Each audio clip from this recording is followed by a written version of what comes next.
2300 this morning, TDRS picked up an automated navigation beacon broadcasting at 2-minute intervals in Neptune orbit. This is incredible. The Event Horizon. She's come back. The Event Horizon is the culmination of a secret government project to create a spacecraft capable of faster-than-light flight.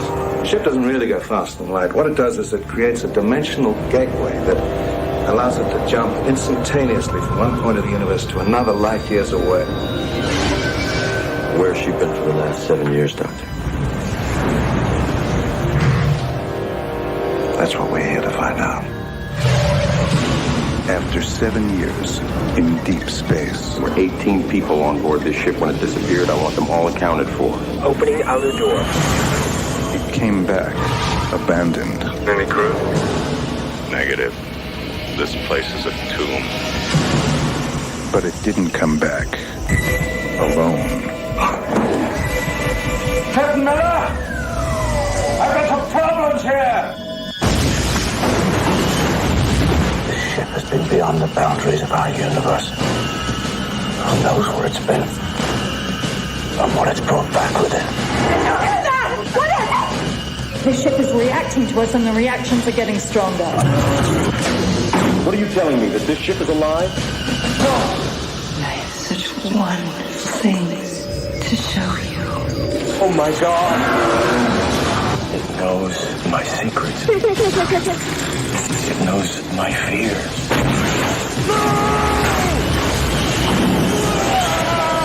Vacate. I want off this ship. You can't leave. She won't let you. God help us.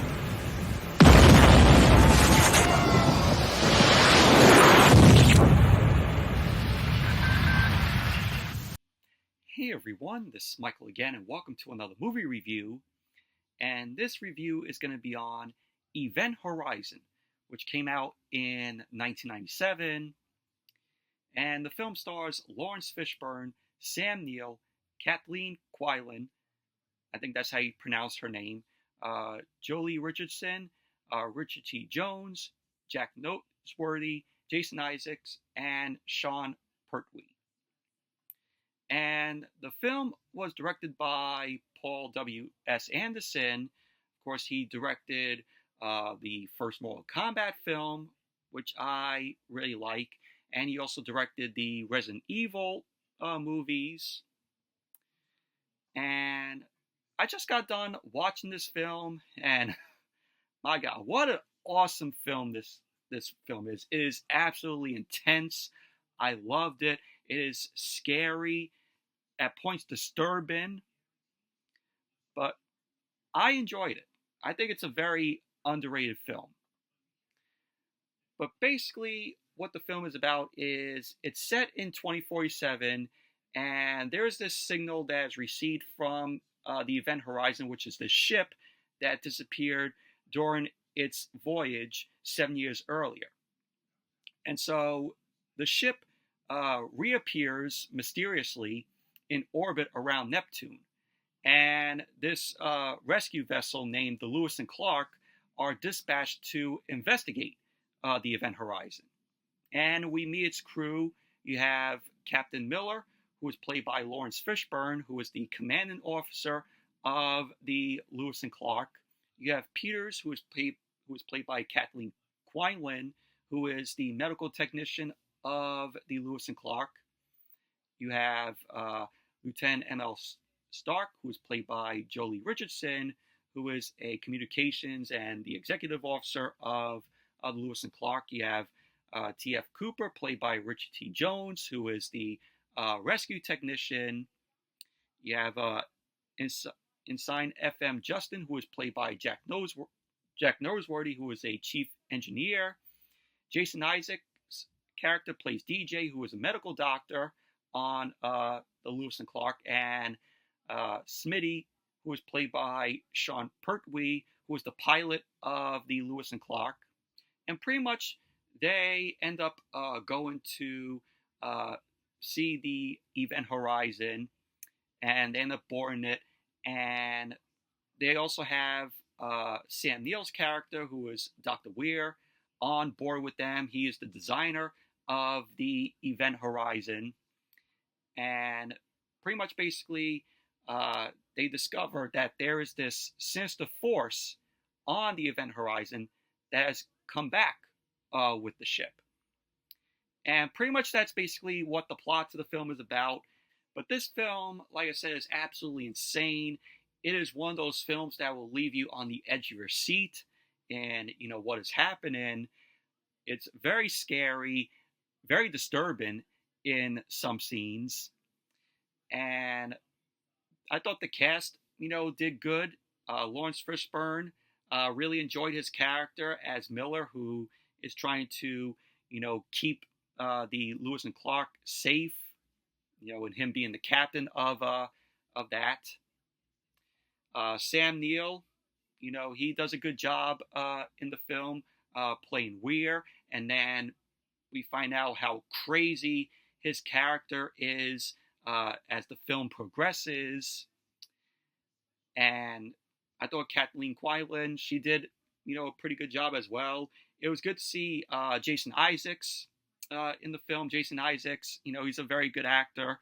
Really enjoyed him in that show called Awake, which is a very underrated show that only lasted one season. It was on NBC. And I also enjoyed him in A Cure for Wellness, which I think that film is very underrated. That film is definitely worth the watch. You know, directed by Gore Verbinski. Also had Dane DeHaan in it. Sean Pertwee, this was a very early role for him, because the first time I seen you know, him was in Gotham, where he played Alfred. But Gotham was a very good show, and you know, he actually did very good in the role as Alfred in the show. But the effects in this film, you know, it's 1997. The effects hold up today. Like, they don't look terrible. They don't look dated. You know, they actually hold up. And I thought Paul W.S. Anderson did a good job directing the film. He directed this after Mortal Kombat. And overall, Event Horizon, awesome film it is. You know, very good, you know, space horror film. And you could tell at points that the film took some, you know, stuff like the atmosphere of Alien. Like, it has that same atmospheric vibe to it, minus, you know, the xenomorph, which that's in my opinion. And the film, when it came out, it did terrible at the box office. It was a box office bomb. It had a budget of $60 million, and it only made $42 million. So, box office bomb. But it has a cult following because it sold well on VHS, and they were going to do a director's cut because the original cut of the film was 130 minutes, and it was edited by Paramount. And the film also had a very troubled production because filming and editing were rushed by Paramount because it would become clear that Titanic wouldn't meet its projected release when it came out in December of that year. And they were going to work on a director's cut. But apparently, Paul W.S. Anderson ended up saying that the footage had not been carefully stored, and much of the footage had gone missing. So the director's cut was abandoned, and a special 2-disc edition was released, and it featured 1 deleted scene and 2 extended scenes, and a few shots of deleted material in the making of featurette were there. So it says right here on Wikipedia, known deleted scenes include a mean scene between Weir and people in charge of the mission in which they discuss Event Horizon, some dialogue of which remained present in the trailer.